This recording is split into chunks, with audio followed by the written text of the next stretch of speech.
네, 저는 어릴 때부터 이제 쭉 신앙생활을 해왔는데요. 제가 부모님께 감사한 것은 저에게 믿음을 물려주신 거, 그 한 가지가 참 감사합니다. 그래서 제가 연수로 따지면은 40년이 넘는 세월 동안 제가 신앙생활을 해오고 있는데요. 그런데 제가 요즘 생각하면 그 오랜 시간 동안 제가 신앙생활을 하면서 얻은 게 뭘까? 얻은 유익이 무엇일까? 참 많은 것을 얘기할 수 있겠지만 다른 건 몰라도 이 한 가지 확실한 게 있어요. 그게 뭐냐면은 제가 실수가 많고 연약함이 많고 더 나아가서 거룩하신 하나님 앞에서 서지 못할 죄인이라는 사실. 이 한 가지 사실이 점점 더 분명해지고 점점 더 정확하게 깨달아지는 것 같아요. 하나님은 이 깨달음을 주시려고 저에게 말씀에 대한 이해를 주셨을 뿐만 아니라 제 인생에서 참 여러 번의 최악의 그런 상황들을 경험하게 하셨습니다. 그 당시에는 너무 힘들고 괴로웠는데 지금 생각하면은 그런 인생의 최악의 경험들을 통해서 제 자신을 보게 되었고 저의 실수를 보게 되었고 저의 연약함을 보게 되었고 무엇보다도 제 속에 얼마나 큰 죄가 또아리 틀고 있는지 그런 것들을 제가 알게 되었습니다. 여러분, 신앙생활이 무엇입니까? 교회 열심히 다니고 또 성경 열심히 읽고 하는 게 신앙생활이죠. 그것도 분명히 중요한 신앙생활의 한 부분입니다. 그런데 신앙생활의 본질은 그게 아니죠. 신앙생활의 본질은 뭐냐면 하나님의 크심과 하나님의 거룩하심을 조금씩 알아가는 것이고 그리고 그에 반해서 나의 자금과 나의 비천함과 나의 죄악됨을 조금씩 알아가게 되는 것. 이것이 바로 신앙생활의 본질이라고 할 수 있을 것 같습니다. 그래서 우리가 처음 믿을 때는 하나님이 얼마나 거룩하신지 하나님이 얼마나 크고 하나님이 얼마나 정결하신 분인지 우리가 잘은 모르다가 점점 신앙생활을 하면 할수록 하나님의 그 거룩하심이 더 많이 깨달아지고 더 많이 느껴져서 나는 예수님 아니면은 하나님 앞에 설 수 없는 죄인이구나 하는 것을 깨닫고 그 은혜에 감사하고 나 같은 죄인 살리신 주 은혜 참 놀랍다 그렇게 고백하면서 살아가게 되는 것, 이것이 바로 신앙생활의 본질이라고 할 수 있을 것 같아요. 그런데 참 안타깝게도 우리는 신앙생활을 하면서 이 사실을 너무나도 자주 망각을 합니다. 아예 깨닫지도 못할지도 모르겠어요. 그래서 우리는 우리 자신이 그럭저럭 괜찮은 사람이라고 생각을 하고 그럭저럭 나쁘지 않은 사람이라고 우리는 생각을 하면서 심지어는 나 정말 괜찮은 사람이라고 생각하면서 우리는 살아갈 때도 참 많습니다.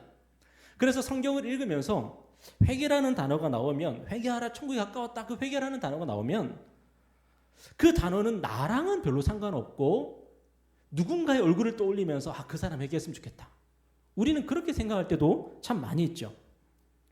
회개는 내가 예전 했으니까 지금은 안 해도 되는 것처럼 그렇게 느끼며 살아갈 때가 참 많다는 겁니다. 여러분 정말로 그럴까요? 정말로 회개는 이전에 했으면 안 해도 되는 게 회개일까요? 오늘도 하나님 앞에서 우리가 하나님 앞에 설 때에 오늘 우리에게 가장 필요한 것이 무엇일까? 여러분 믿음이죠, 그죠? 그런데 그 믿음은 언제 우리 속에 나타나냐면 우리가 진짜 회개할 때 그때 비로소 믿음이 우리 안에서 일어나게 된다는 거예요. 어쩌면 오늘 본문에 나오는 우시야 왕, 이 우시야 왕이 그런 사람 중에 한 사람이 아닐까 싶어요. 이 우시야 왕은 어떤 왕이냐면 여러분 이스라엘의 왕 하면은 어떤 사람이 생각이 나시죠? 다윗 생각이 나고 사울도 생각이 나시고 솔로몬도 생각이 나시죠. 근데 이스라엘의 역대 임금 중에서 나라를 정말로 부강하게 만들고 성공적으로 이끌었던 대표적인 임금이 바로 이 우시야라는 임금입니다. 이 우시야 임금은 남유다 왕국의 제10대 임금이었는데 이 남유다 왕들 중에서 이렇게 유능하게 나라를 잘 통치한 사람이 별로 없었습니다. 그의 시대에 남유다 이 왕국은 이 솔로몬이 다스리던 때만큼 번영했습니다. 게다가 이 우시야 왕의 재위가 무려 52년이었어요. 여러분 52년 동안 왕이었습니다. 누구 생각하면 딱 될까요? 얼마 전에 타계한 엘리자베스 여왕을 생각하시면 될 것 같아요. 영국 국민들이 엘리자베스 여왕이 돌아가셨을 때에 굉장히 충격을 받을 수밖에 없는 이유는 뭐냐면 어떤 분들은 자기가 태어날 때부터 엘리자베스가 영국의 여왕이었거든요. 그리고 자기가 자라고 뭐 결혼하고 뭐 아이 낳고 자기가 늙으면서도 여전히 영국의 여왕은 엘리자베스였거든요. 그러니까 엘리자베스 여왕이 죽었다는 소식이 들려졌을 때에 정말 많은 영국 국민들이 충격을 받는 거예요. 왜? 우리에게는 늘 왕은 엘리자베스 뿐이었으니까. 마찬가지로 우시아 왕도 무려 52년 동안 왕위에 있었어요. 어떤 분들은요, 태어날 때 우시아 왕이 왕이었는데 좀 병이나 여러 가지 사고로 일찍 돌아가신 분들은 자기가 죽을 때도 왕은 우시아였던 거예요. 그러니까 이 우시아 왕이 52년 동안 나라를 다스렸다는 것은 정말로 대단하고 놀라운 일이죠. 우시아 임금은 정말 잘난 임금이었습니다. 능력 있는 임금이었습니다. 그런데 오늘 본문은 그런 유능한 군주 우시아 임금이 죽었다 이제 그렇게 말하고 있는데, 근데 오늘 본문에 나오지 않지만 이 우시아 임금이 어떻게 죽었는지를 여러분 알면 되면 충격받으실 거예요. 이 우시아 임금이 마지막 10년 동안 나병으로 투병하다가 죽었어요. 그 이스라엘 사람들은 나병 환자를 부정하게 여겼거든요. 나병 환자는 하나님의 저주를 받아서 나병에 걸렸다고 생각을 했습니다. 그래서 결국 우시아 왕은 그렇게 능력 있는 왕이었음에도 불구하고 죽고 나서 왕들이 묻히는 무덤에 묻히지를 못했어요. 그런데 이 우시아 왕이 왜 그럼 나병에 걸렸을까? 성경은 그가 말년에 교만해서 나병에 걸렸다 그렇게 증거해요. 원래 성소에는 제사장만 들어갈 수 있고 제사장이 성소에 들어가면은 거기서 향을 피워요. 하나님께 향을 올려드리거든요. 그 일은 오직 제사장만 할 수 있습니다. 그런데 우시아는 자기가 직접 하나님께 향을 올려드리려고 했어요. 그러자 제사장들이 그를 제지했고 우시아는 그런 제사장들을 향해서 분노했습니다. 그 후 즉시 우시아의 이마에 나병이 발병이 되더니 우시아는 격리 수용됐고 거기서 10년 동안 투병 생활하다가 죽고 말았습니다.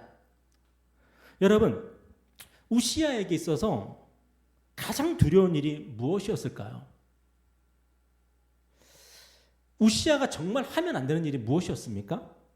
만약에 제가 우시아의 아버지라면 저는 그 어린 우시아에게 저는 뭐라고 가르치면 될까요? 제가 실수하면 안 된다, 실패하면 안 된다, 반드시 성공해서 유능한 군주가 되어야 된다.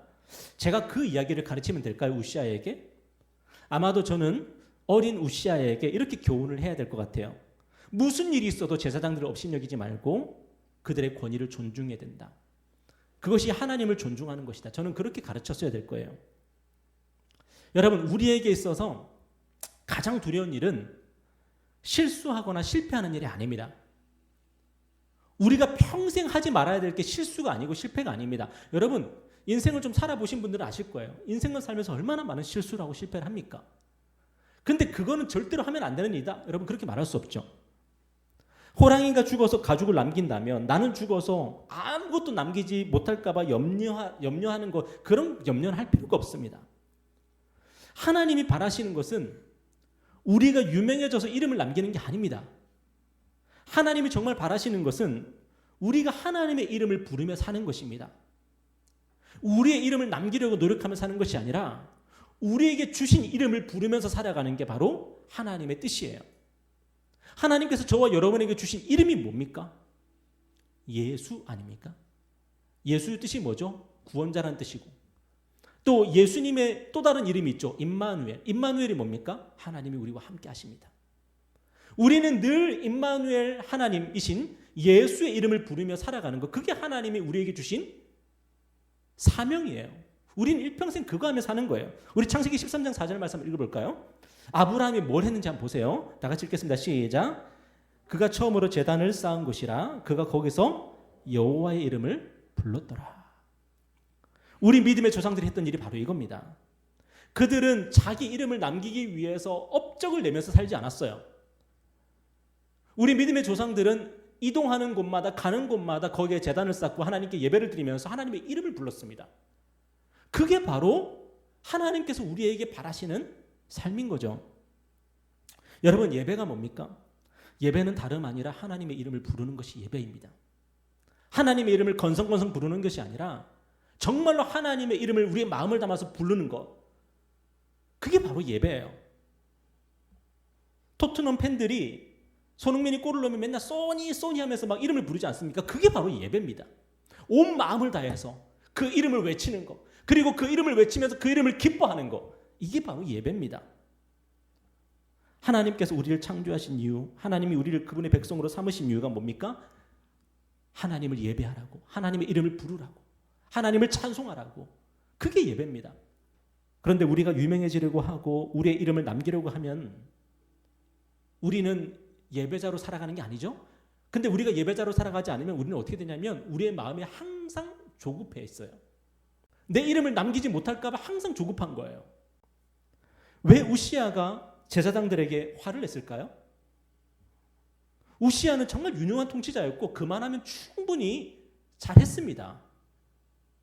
그런데 그에게 한 가지 걸림돌이 있었는데 그게 뭐였냐면 그가 더 유능한 통치를 할 수 있었고 그가 더 자기 이름을 날리면서 그렇게 살아갈 수 있었는데 자기에게 철저하게 복종하지 않는 한 집단이 있었는데 그 집단이 누구냐면 제사장 집단이었어요. 그래서 우시아는 그런 제사장들과의 그 권력 경쟁에서 완전히 압승을 하고 싶었던 것 같아요. 그래서 제사장들만 하나님의 성소에 들어가서 향을 올려드려야 되는데 내가 하겠다고. 한마디로 제사장의 그 권력을 자기가 독점하겠다는 거 아닙니까? 자기의 이름을 더 높이고 싶었고 제사장들을 굴복시키고 싶었던 거죠. 여러분, 그런 우시아의 마음이 얼마나 늘 조급했을까요? 왜? 제사장들만 보면은 조급한 거죠. 불안한 거죠. 내가 내 이름을 더 높일 수가 있고 내 이름을 더 드러낼 수가 있는데 저 제사장들은 내가 하라는 대로 안 하고 내가 뭘 하려고 그러면 하나님의 뜻은 그게 아닐 수 있습니다. 갑자기 반대하고 갑자기 막 사설을 쓰는 거예요. 우시아 너무 조급해. 이렇게. 그러니까 우시아가 제사장들만 생각하면 스트레스를 받는 거예요. 여러분 근데 지나고 보면은 그 제사장들은 뭐 하는 사람이었던 거예요? 사실은 우시아의 생명을 지켜주는 사람이었던 거예요. 우시아가 더 이상 교만해지지 않고 하나님 앞에서 정말로 복종하면서 정말 유능한 통치자가 될 수 있도록 도와주는 사람들이었던 거예요. 오늘 하나님께서 우리에게 바라시는 것은 실수하지 말라가 아닙니다. 실패하지 말라가 아닙니다. 하나님은 우리가 연약하다고 해서 우리가 부족하다고 해서 진노하시는 분이 아닙니다. 하나님은 우리가 연약할 때에 우리를 붙들어 주시는 분이고 우리가 실패하면 이렇게 세워주시는 분이지 우리가 실수하고 넘어졌다 그래서 우리를 비난하시는 분이 아니십니다. 심지어 우리가 죄를 지었어도 하나님은 얼마든지 용서와 은혜를 베푸시는 분이십니다. 여러분 저는 복음서를 읽을 때마다 정말 감동받는 부분이 뭐냐면 우시아는 결국 나병에 걸려서 투병하다가 죽지 않습니까? 그런데 우리 예수님은 어떤 분이세요? 나병 환자가 예수님을 찾아와요. 원하시면 저를 고치실 수 있습니다. 그런데 예수님께서 그 나병 환자를 어루만져 주세요. 이스라엘 백성들은 그 나병 환자가 부정하다 그래가지고 그만 보면 도망치고 마치 코로나 환자를 우리가 피하는 것처럼 그들은 나병 환자를 저주스럽게 여기고 나병 환자 곁에 가지도 않았는데 예수님은 나병 환자가 찾아오고 가까이 오고 있는데 오히려 그를 만져주시고 그를 안아주세요. 그리고 그를 고쳐주시는 분이 우리 예수님이세요. 얼마나 좋아요? 그죠? 우리가 믿는 하나님이 그런 분이라는 거. 하나님은 우리가 나병에 걸렸다 그래서 재수없다고 하지 않으십니다. 나병에 걸렸다 그래서 우리를 비난하지도 않으십니다. 우리가 하나님께 소망을 두고 예수님은 저를 고치실 수 있습니다. 그러면은 하나님은 우리를 고치시는 하나님이십니다. 그런데 우리 하나님께서 그냥 넘어가지 않는 게 있는데 그게 뭐냐면 우리의 교만입니다. 여러분 교만이 뭡니까? 하나님 필요 없다는 것. 그게 교만이죠. 하나님이 필요 없는 인생을 살아가는 것. 기도 왜 해? 예배 왜 드려? 왜 성경 읽어? 여러분 생명이 거기에 있는데 우리의 영혼이 그것 때문에 사는 건데 그런데 제사장을 업신여기고 성경 말씀을 업신여기고 기도를 업신여기고 예배를 업신여길 때에 정말 우리 교만한 거잖아요. 하나님은 그 문제는 그냥 넘어가지 않으세요. 그 문제를 철저하게 다루어 나가십니다. 그래서 오늘 저와 여러분이 이 예배를 통해서 다시 한번 회복했으면 좋겠습니다. 하나님의 이름을 부르는 마음을 회복했으면 좋겠습니다. 예수님의 이름을 부르는 마음을 회복했으면 좋겠습니다. 무엇보다도 내 이름을 높이고 싶고 내 이름을 드러내고 싶고 사람들에게 인정받고 싶은 그 모든 마음들을 예수 그리스도의 십자가 앞에 내려놨으면 좋겠습니다. 그리고 우리 안에 무엇으로 채워요? 예수의 이름으로 채우고 예수님, 예수님, 예수님 오직 예수님의 이름으로 우리의 마음을 채울 때에 우리가 영적 나병에서 우리는 완전히 해방될 수 있을 것입니다. 그런데 오늘 본문의 초점이 뭐냐면 오늘 본문의 초점은 우시아가 아니죠. 우시아는 잠깐 소개가 되는 거고 오늘 본문의 초점은 이사야 선지자입니다. 이사야 선지자는 어떤 선지자냐? 우리가 성경 공부 시간에 배웠던 것처럼 이사야 선지자는 남유다에서 가장 탁월한 선지자 중에 한 사람이었고 이사야서가 모든 선지서 중에서 제일 분량이 많죠. 그 정도로 많은 말씀을 남겼던 사람이 바로 이사야 선지자입니다.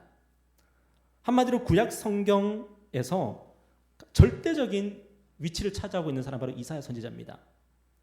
그런데 하나님께서 오늘 본문에서 이사야 선지자를 하나님의 종으로 부르시거든요. 자, 그러면 우리가 성경 공부 시간에 배웠습니다. 하나님께서 선지자를 부르시는 일이 생겼습니다. 하나님이 선지자를 부르십니다. 그러면은 이스라엘 백성들의 상태가 좋다는 얘기예요? 나쁘다는 얘기예요? 나쁘다는 얘기입니다. 하나님께서 선지자를 부르신다는 것은 이스라엘 백성의 상태가 아주 나쁘다는 얘기입니다. 그래서 선지자는 이스라엘 백성들 사이에서 어떤 역할을 하는 존재냐면 경고 사이렌을 울리는 사람이 바로 선지자입니다. 그리고 회개하라고 선포하는 사람이 바로 이 선지자입니다.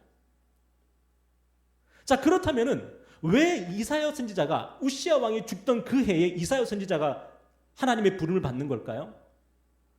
여러분, 성경에서 늘 반복적으로 나타나는 이야기가 있죠. 그게 뭡니까? 이스라엘 백성들이 부강해지고 잘 먹고 잘 살게 되면은 항상 이스라엘 백성들은 뭐 해요? 우상 숭배를 하고 있어요.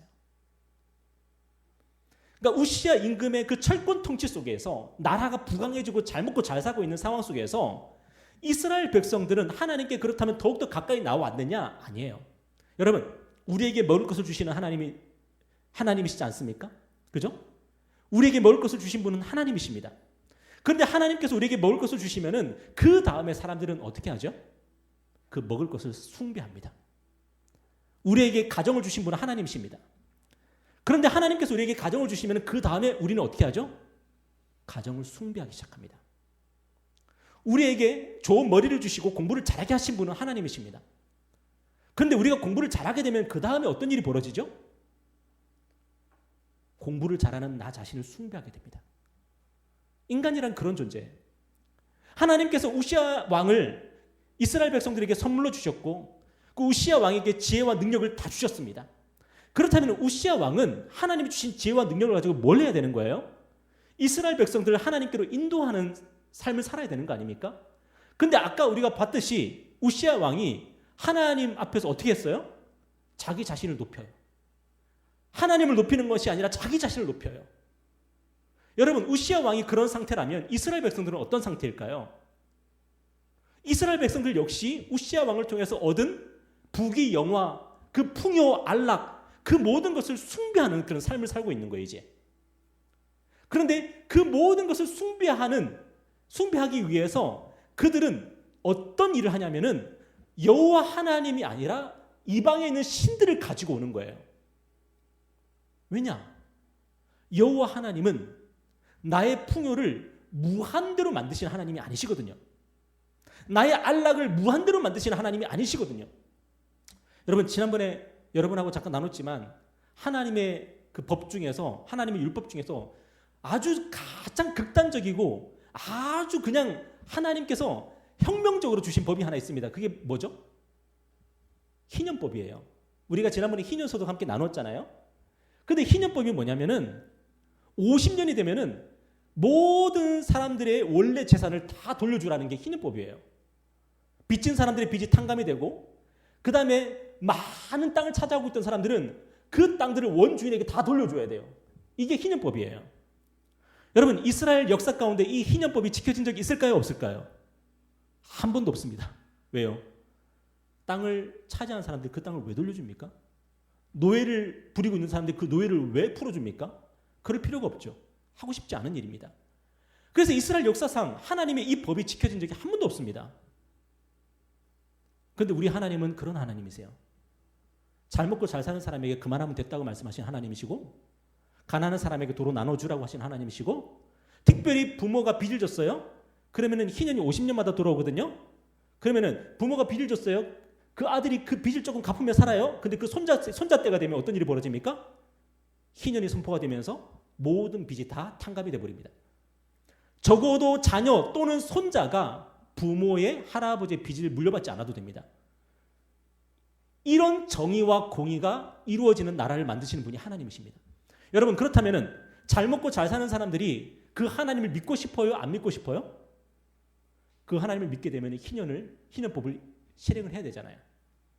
그러니까 하나님을 버리고 이방 신들을 섬기는 겁니다. 무한대로 나를 잘 먹고 잘 살게 하는 신을 섬기고, 무한대로 내가 음란하게 살아도 되는 그 신을 섬기고, 무한대로 그렇게 나를 쾌락을 누리며 살게 할 수 있는 그 신을 섬기고, 이스라엘 백성들이 그렇게 마음이 하나님으로부터 떠나가는 것입니다. 그래서 하나님은 드디어 일어서십니다. 그리고 이사야 선지자를 불러서 이스라엘 백성들에게 보내시는 겁니다. 자, 그런데 오늘 본문에서 이사야 선지자가 하나님의 부름을 받기 전에 어떤 특이한 환상을 하나 보게 됩니다. 그 환상이 뭐냐?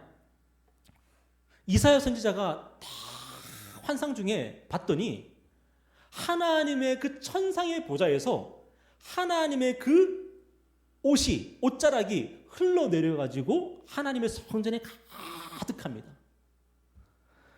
그리고 하나님의 보좌 옆에는 스랍이라고 하는 천사들이 있는데 그 천사들은요, 날개가 몇 개예요? 6개예요. 날개가 6개인데 두 날개로 가지고 자신들의 얼굴을 덮고 있고, 두 날개로 가지고는 자신들의 발을 덮고 있고, 두 날개로는 날면서 뭐라고 그러냐면은 하나님을 거룩하다, 거룩하다, 거룩하다 하나님을 찬송하는 거예요. 분명히 이 스랍이라고 하는 천사들은 하나님 앞에서 자신의 얼굴을 들지 못해서 감추고 있는 것이고, 자신들의 그 더러운 발을 드러내지 못해서 감추고 있는 거예요. 그리고 하나님 앞에서 두 날개로만 날면서 거룩하다, 거룩하다, 거룩하다 그러는 거예요. 그런데 그 찬양 소리가 얼마나 크게 울려 퍼지는지 성전의 문지방의 틀이 막 하면서 막 지진처럼 막 요동치는 거예요. 그 정도로 하나님을 천사들이 찬양하고 있는 거예요. 여러분, 그 모습을 본 이사야가 충격을 받습니다. 왜냐? 이사야는 자기가 꽤 쓸만한 존재라고 생각했거든요. 여러분, 하나님이 선지자를 괜히 부르십니까? 아니죠. 정말 쓸만한 사람을 선지자로 부르실 거 아닙니까? 하나님 앞에 정말로 신실하게 믿음으로 살았던 사람들을 선지자로 부르실 거 아닙니까? 그런데 이사야는 진짜 자기가 그런 존재라고 생각을 했거든요. 하나님이 나를 부르시면 나는 나의 거룩함을 가지고, 나의 의를 가지고, 나의 지혜와 지식을 가지고, 나의 능력을 가지고 하나님을 위해서 열심히 살아야지. 하나님을 열심히 섬겨야지. 여러분, 아까 우시아 왕이 뭐 때문에 망했다 그랬어요? 하나님 앞에서 교만해서 망한 거죠. 그죠? 근데 이사야 선지자는 신앙생활을 정말 열심히 했고 하나님을 열심히 섬겼던 사람이었는데 그 마음속에 사실은 어떤 마음이 있었던 거예요? 내가 꽤 쓸만한 사람이라고 하는 그런 자기 의의가 있었던 거예요.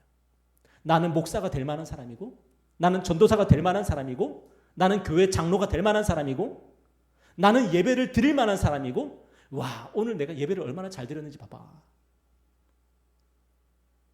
자기 확신과 자기 의에 가득 차 있던 사람이에요. 그런데 그가 하나님의 보좌 앞에 서고 거룩하신 하나님 앞에 섰는데, 아니, 천사들이 뭘 하고 있어요? 자기 얼굴을 가리고 있는 거예요. 하나님의 그 영광을 볼 수가 없는 거죠. 천사들이 뭘 하고 있는 거예요? 자기의 더러운 발을 가리고 있는 거죠. 너무 수치스러워서. 여러분, 우리가 천사하면 어떤 생각이 듭니까?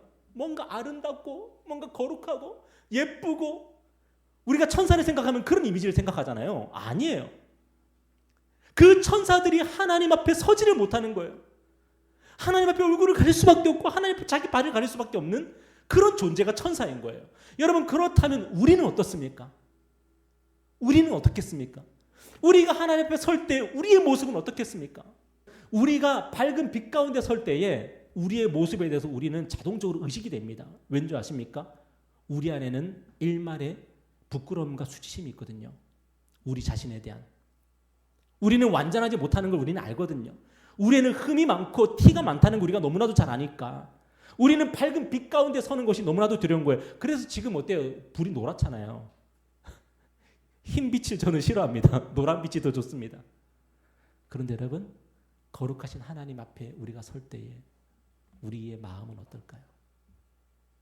하나님이 우리 앞에 계실 때에 우리의 마음은 어떨까요? 지금처럼 우리가 여유롭게 아무 긴장감 없이 하나님을 예배할 수 있을까요? 그 거룩하신 하나님이 우리를 찾아오신다면. 오늘 조금 설교가 길어져서 죄송한데요. 제가 20살 때 경험을 제가 예전에도 한번 나눈 것 같은데 잠깐 나눠드리자면, 제가 20살 때 진짜 하나님의 임재를 크게 경험한 적이 있었습니다. 한 10명 정도가 동그랗게 둘러앉아서 구역 예배 같은 거를 드렸는데, 그때 어느 교회에 정말로 기도하시는 권사님이 그 예배를 인도하러 오셨어요. 그리고 그분이 예배를 인도하시는데 정말 뭐 기타도 없고 그냥 맨입으로 그냥 찬송가 부르면서 예배를 이제 시작을 했어요. 그런데 저뿐만 아니라 거기에 있는 모든 사람들이 찬송을 부르면서 눈에서 눈물이 펑펑펑펑펑펑 쏟아져요. 진짜 막 폭포수가 쏟아지는 것처럼 눈에서 눈물이 막 쏟아지는데, 정말 이게 하나님의 임재하심이구나라는 걸 제가 이제 느끼게 됐는데, 그 다음에 제가 경험한 것, 저뿐만 아니라 거기 있던 모든 사람들이 경험했던 게 뭐냐면 두려움이었어요. 하나님께서 지금 나를 찾아오시고 우리를 찾아오신 것 같은데 지금 나는 어떻게 하면 좋지? 하나님이 내 속에 있는 게 무엇인지 너무나도 잘 아시는데 그거를 나에게 들춰내시면 어떡하지? 하는 그 두려움 때문에 견딜 수가 없는 거예요. 너무 두려운 거예요. 벌벌벌벌 떨었어요. 그때 벌벌벌벌 떨고 있는데 그 할머니 권사님이 한 사람 한 사람에게 이렇게 머리 안수하시면서 기도해 주시는데 점점 저한테 다가오시는 거예요. 근데 막 벌벌벌벌 떨었어요. 하나님이 제 속에 있는 그 죄를 다 들춰내실 것 같은 거예요. 너무너무 두려워가지고 그 권사님이 안 왔으면 좋겠다 하는 그런 마음이었어요. 그런데 너무 감사한 게 뭐냐면 그 한 사람 한 사람의 머리 안수하면서 기도해 주시는데 우리의 더러움과 우리의 죄를 들춰내시는 것이 아니라 우리의 아픔을 만져주시더라고요. 한 사람 한 사람이, 우리는 서로가 어떤 사람들인지 다 알고 있었거든요. 오랫동안 교제한 사람들이라서. 그래서 서로의 가정에 어떤 문제가 있는지, 그 개인적으로 어떤 문제가 있는지 서로가 다 알고 있었어요. 그런데 그 권사님이, 생전 처음 보는 그 권사님이 와가지고 그 한 사람 한 사람의 가정의 문제와 개인적인 문제를 하나님께서 어루만져 주시고 하나님께서 소망을 주신다고 그렇게 말씀해 주시는 거예요. 근데 진짜 저도 너무 놀랐던 게 뭐냐면은, 제가 누굽니까? 부산에서 신학교 가겠다고 20살에 서울로 온 사람 아닙니까? 근데 저한테 다 안수하시는데 하나님 안 돼요. 제 속에 막 그래서 하나님 안 돼요. 제 안에 있는 죄를 들춰낼까 봐 하나님 안 돼요. 그랬는데 그분이 뭐라고 기도해 주시냐면 내 양을 먹이라 그러시는 거예요. 내 양을 먹이라 그러시는 거예요. 그렇게 하나님께서 우리에게 자비하신 분이십니다. 하나님은 우리를 다 아시죠. 우리 속에 뭐가 있는지 다 아시죠. 근데 그 하나님이 우리를 받아주시는 겁니다. 여러분, 오늘 본문에 이사야가 그런 경험을 하는 거예요. 이사야가 벌벌벌 떨고 있습니다.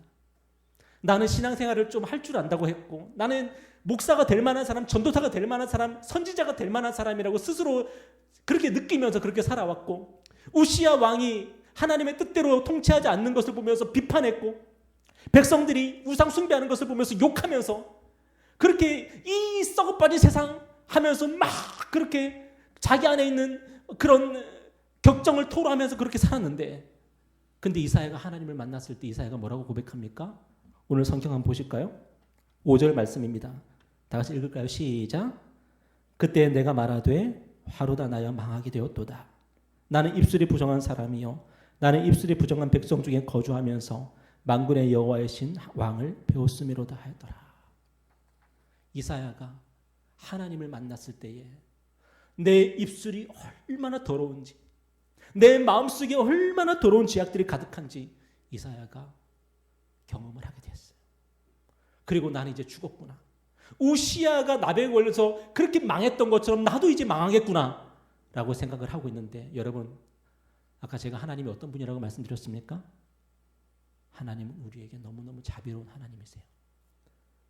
천사가 성전 제단에 아직까지 불이 붙어있는 그 수출, 여러분 그 수출 뭐하는 수치예요? 성전에서 희생 제사를 드릴 때에 그 희생 제물을 태우던 그 나무가 이제는 숯검댕이가 돼가지고 아직까지 빨갛게 불이 붙어있는 그 상태의 그 숯, 그 핀 숯을 천사가 부젓가락을 가지고 가져오더니 이사야 입술에 대면서 이사야를 깨끗하게 하시는 거예요. 사람들은 하나님이 왜 우리에게 은혜를 베푸셔야 되는지, 하나님의 아들이 왜 이 땅 가운데 오셔야 했는지 사람들은 알지 못하고 믿지 않습니다. 물론 믿을 수 없기 때문에 믿지 않는 것이겠지만 또 다른 이유가 있습니다. 믿을 필요가 없기 때문에 믿지 않는 거예요. 정말로 내가 믿고 싶으면요, 없는 것도 사람들은 만들어서 믿습니다. 주식을 투자하는 사람이라면 주식이 오른다는 그 말을 믿습니다. 오르든 말든 간에. 왜냐하면 희망이 필요하니까. 그런데 사람들이 예수님이 이 땅에 오셨고 예수님이 우리의 죄를 위해서 십자가에서 돌아가셨다는 그 말을 믿지 않습니다. 왜냐하면 정말로 믿을 수 없어서 믿지 않는 것도 있겠지만 내가 왜 용서받아야 되는지, 내가 왜 하나님의 은혜를 입어야 되는지 사람들이 알지 못하기 때문이겠죠. 그런데 거룩하신 하나님 앞에 서본 사람은 압니다. 거룩하신 하나님을 만나본 사람은 압니다. 성경에서 거룩하신 하나님에 대해서 배워본 사람은 압니다. 천사들조차도 하나님 앞에서 자신의 더러움을 가릴 수밖에 없고 천사들조차도 자기의 얼굴을 가릴 수밖에 없는 것이 바로 하나님이십니다. 우리가 언젠가 이 땅에서의 생을 다 마치고 나면 우리가 하나님의 심판대 앞에 서게 될 것인데 여러분 그때 우리의 모습은 어떨까요? 저는 하나님의 심판대를 경험하지도 못했습니다. 그냥 어떤 권사님이 오셔가지고 다 기도해 주시고 하는데 그 앞에서도 저는 벌벌벌 떨면서 그분이 제 머리 위에 다 안수하시는 그 순간 제 속에서 안 돼요! 저는 두려워서 떨었습니다. 그런데 정말로 우리의 인생을 다 마치고 우리가 하나님의 그 부름 앞에서 우리가 하나님께로 나아갈 때에 그때 우리는 어떤 모습일까요? 제가 아까 조지 포먼 목사님에 대해서 잠깐 말씀드렸지 않습니까? 조지 포먼 목사님이 얼굴이 이랬습니다. 젊을 때 얼굴이. 여러분 아시잖아요. 조지 포먼 아시는 분은 아시잖아요. 조지 포먼이요, 험상궂기로 유명한 사람이었고 터프하기로 유명한 사람이었고 기자들이나 언론 인터뷰도 대충 하고 하여튼 거치고 못돼 먹은 사람이었습니다. 조지 포먼 목사님이에요. 그 젊을 때. 근데 그분이 어느 날 경기에서 지고 탈수증으로 쓰러졌습니다. 그리고 병원에 실려가서 이제 수술을 받게 되는데 그때 이 조지 포먼 목사님이 하나님을 만나요. 하나님이 아니라 어떤 존재들이 이 목사님을 끌고 가려고 그래요. 그때 이 조지 포먼 목사님이 나는 이제 죽었구나. 나 좀 살려주세요. 막 그러고 있는데 갑자기 하나님이 이 조지 포먼 목사님을 찾아오셔서 말씀하는 거예요. 내가 너를 용서하겠다고. 그리고 다시 돌아가라고. 그리고 조지 포먼 목사님이 깨어나게 됩니다. 병원에서. 깨어나게 되는데 이 조지 포먼 목사님이 완전히 얼굴이 바뀌어요.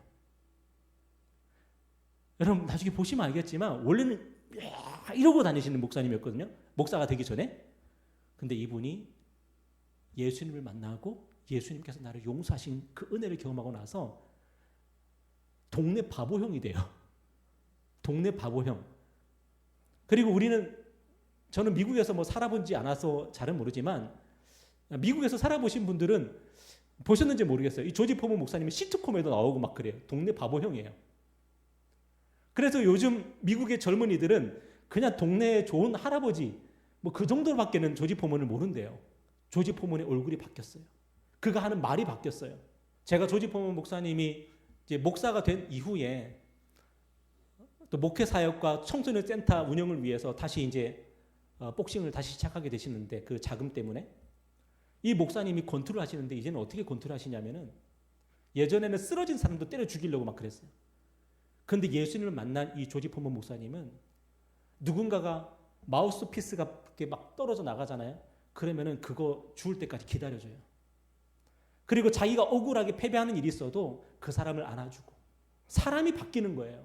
왜 그럴까요? 하나님께서 나 같은 사람에게 자비하신 것을 경험하고 나니까, 나 같은 사람에게 은혜를 베푸시는 것을 경험하고 나니까 다른 사람에게 함부로 할 수가 없는 거예요. 엄하게 할 수가 없는 거예요. 그 사람을 품고 그 사람을 사랑할 수밖에 없는 거예요. 여러분, 이사야 선지자는 그 제단에서 불붙어 있는 그 핀 숯을 통해서 하나님이 나를 용서하신다는 것을, 하나님이 나를 받아주신다는 것을 경험하게 됩니다. 그런데 오늘 저와 여러분에게는요, 그 핀숲과 비교할 수 없는 거룩한 나무가 있습니다. 그 나무가 어떤 나무입니까? 바로 예수님을 매달았던 십자가라는 나무입니다. 성전 제단의 그 핀숲은 어떤 나무입니까? 어린 양을 하나님께 불살라 태워드렸던 그 나무입니다. 그 나무조차도 이사야 선지자의 죄를 정결하게 할 수 있다면, 깨끗하게 씻을 수 있다면, 오늘 우리가 바라보는 예수 그리스도의 십자가는 뭡니까? 하나님의 아들을 우리의 죄를 대속하기 위해서, 우리의 죄악을 짊어지기 위해서 달리셨던 바로 그 십자가입니다. 그 나무를 오늘 저와 여러분은 바라보고 믿으면서 하나님의 용서와 은혜를 얻는 거예요. 우리 김전사님이 몽골에 있을 때에 어린 양이 도살당하는 그 모습을 봤대요. 어린 양이 도살을 당할 때에 진짜 어린 양이요, 잠잠히 아무 말도 안 하더래요. 여러분 생각해 보세요. 사람들이 자기를 죽이려고 하잖아요. 그러면은 막 난리를 쳐야 되잖아요. 그런데 그 어린 양이 자기를 죽이려고 하는 사람들 앞에서 가만히 있더래요. 마치 마취를 당해가지고 수술대 앞에 엎드리고 있는 그 사람들처럼 이 어린 양이 가만히 있더래요. 자기를 죽이려는 사람 앞에. 그리고 그렇게 죽임을 당하더라는 거예요. 여러분, 그런데 우리 예수님이 십자가에서 어떻게 하셨는지 아십니까? 우리 마가복음 15장 한번 볼까요? 한번 읽어보겠습니다. 저와 여러분이 한번 교독하겠습니다. 대제사장들이 여러 가지로 고발하는지라 빌라도가 또 물어 이르되 아무 대답도 없느냐. 그들이 얼마나 많은 것으로 너를 고발하는가 보라 하되, 다 같이 예수께서 다시 아무 말씀으로도 대답하지 아니하시니 빌라도가 놀랍게 여기더라. 사람들이 예수님을 죽이려고 그럽니다. 예수님을 십자가에 넘기려고 그럽니다. 십자가에 못 박아 죽입니다. 이제 예수님은 그 모든 걸 다 알고 계십니다. 그런데 예수님께서 자기를 죽이려고 하는 모든 그 사람들 앞에서 한 말도 하지 않으십니다. 세례요한이 뭐라 그랬어요?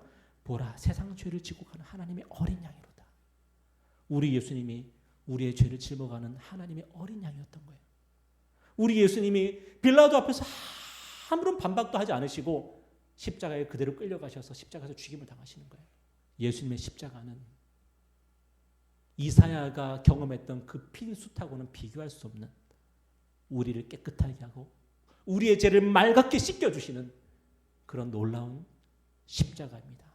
그 나무가 오늘 저와 여러분의 마음속에 지금 새겨져 있는 거예요. 오늘 저와 여러분이 하나님 앞에 이제 서게 될 때에 언젠가 우리는 하나님의 심판대 앞에 서게 될 것인데, 그때 우리는 어떤 마음으로 하나님의 심판대 앞으로 나아가게 될까요?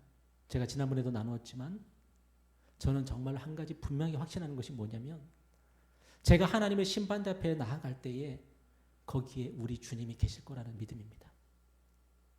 우리 주님이 그 하나님의 심판대 앞에 우리 주님이 계셔서 우리에게 화이팅! 이렇게 하실 것 같아요.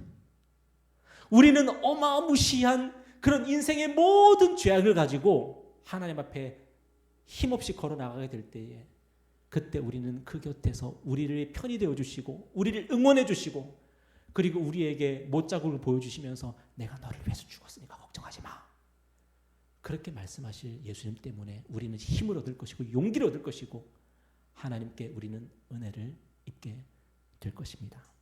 오늘 본문의 이사야 선지자는 혈기를 가지고 의협심을 가지고 정의감을 가지고 내가 이스라엘 백성들 다 때려 부셔야지 하는 그런 마음으로 선지자 사역을 시작하려고 했을 것입니다. 그런데 그는 이제 그렇지 않습니다. 비록 이스라엘 백성들에게 하나님 말씀을 전해야 되지만 그는 내가 대단해서 하나님의 말씀을 전한다고 생각지 않을 것입니다.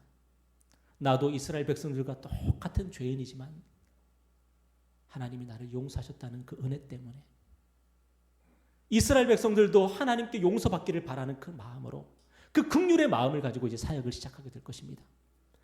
오늘 저와 여러분은 어떻습니까? 여러분은 형제 자매들을 바라보시면서 어떤 마음으로 바라보십니까?